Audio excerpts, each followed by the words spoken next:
కంది శ్రీనివాసరెడ్డి క్యాంపు కార్యాలయంలో మహాత్మా గాంధీ గ్రామీణ ఉపాధి హామీ చట్టం 18వ వార్షికోత్సవ వేడుకలు ఘనంగా జరిగాయి.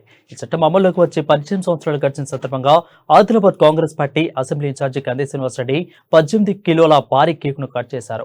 కాంగ్రెస్ పార్టీ పేదల పార్టీ అని, గ్రామీణ ప్రాంతాల్లో పని దొరకక ఇబ్బంది పడుతున్న పేదలకు పని కల్పించేందుకే ఉద్దేశించింది ఈ పథకాన్ని అమల్లోకి తీసుకొచ్చినట్లు చెప్పారు. తమ ప్రభుత్వం పేదల సంక్షేమం కోసం మరెన్నో పథకాలను తీసుకొస్తుందని అన్నారు.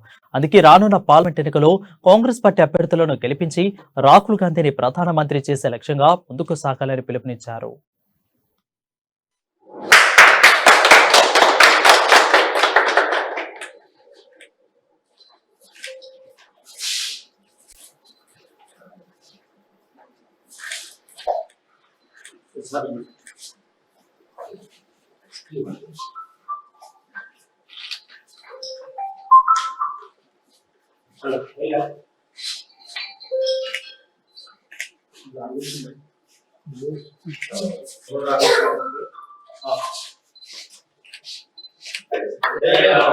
సోనియా గాంధీ గారి నాయకత్వం సోనియా గాంధీ గారి నాయకత్వం సోనియా గాంధీ గారి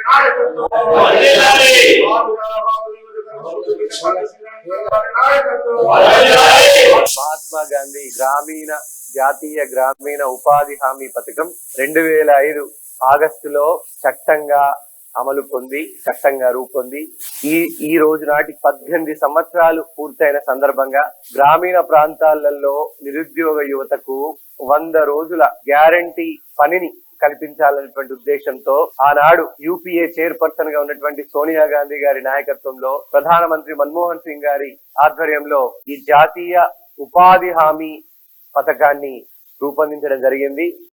ఇది కాంగ్రెస్ పార్టీ యొక్క గొప్ప విజయం. కాంగ్రెస్ పార్టీ యొక్క గొప్ప విజయానికి, దార్శనికతకు, విజనరీకి ఒక గొప్ప నిదర్శనం. దీన్ని ఉపయోగంగా చేసుకొని గ్రామీణ ప్రాంతాలలో అనేక మంది యువతకు బుక్కెడు బువ్వ పెట్టగలిగింది ఈ పథకం. ఈ పథకానికి తర్వాత కాలంలో బీజేపీ పార్టీ గండిగొట్టి రాకుండా చేసి ఈ పథకాన్ని చంపేయాలని చూసింది భారతీయ జనతా పార్టీ.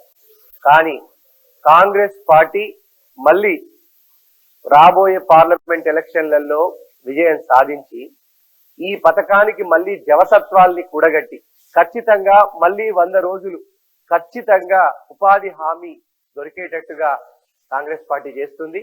రాహుల్ గాంధీ గారు ప్రధానమంత్రి అయిన తర్వాత ఖచ్చితంగా పేదోళ్లకు బుక్కెడు బువ్వ పెట్టేటువంటి ఈ పథకాన్ని చంపేయకుండా దీన్ని కాపాడుకునేటువంటి బాధ్యత కాంగ్రెస్ పార్టీ తీసుకుంటది. నేను అందరికీ ఒకటే విజ్ఞప్తి చేస్తా ఉన్నా, కాంగ్రెస్ పార్టీ మాత్రమే గరీబోళ్ల పార్టీ, పేదల పార్టీ. కాంగ్రెస్ పార్టీని ఈ రోజు రేవంత్ రెడ్డి గారు, మా ముఖ్యమంత్రి గారి నాయకత్వంలో రాహుల్ గాంధీ గారిని ప్రధానమంత్రి చేయడమే ఏకైక లక్ష్యంగా. అందుకోసం ఆదిలాబాద్ పార్లమెంట్ ని గెలిపించి కాంగ్రెస్ పార్టీకి ఖచ్చితంగా ఒక బహుమతిగా ఇస్తామని ఈ సందర్భంగా తెలియజేసుకుంటాను. అట్లనే ఈ పథకాన్ని రూపొందించినటువంటి సోనియమ్మకి, తెలంగాణ ఇచ్చినటువంటి తల్లి సోనియా గాంధీ గారికి, మన్మోహన్ సింగ్ గారికి అందరికీ కూడా మనస్ఫూర్తిగా కృతజ్ఞతలు తెలియజేసుకుంటున్నా. 18 సంవత్సరాలు అయిన సందర్భంగా మేము 18 కిలోల కేక్ ని కట్ చేయడం మాకు చాలా సంతోషంగా ఉన్నది. మా అందరి కాంగ్రెస్ పార్టీ కార్యకర్తల సమక్షంలో అందరి కాంగ్రెస్ పార్టీ కార్యకర్తలకు నా విజ్ఞప్తి, పాత కార్యకర్తలు, కొత్త కార్యకర్తలు అందరినీ కూడా గుండెల్లో పెట్టుకొని ప్రాణప్రదంగా కాపాడుకునేటువంటి బాధ్యత నేను గాని, కాంగ్రెస్ పార్టీ హైకమాండ్ గాని తీసుకుంటాం. తప్పకుండా ప్రతి ఒక్క కార్యకర్తకు న్యాయం జరుగుతుంది.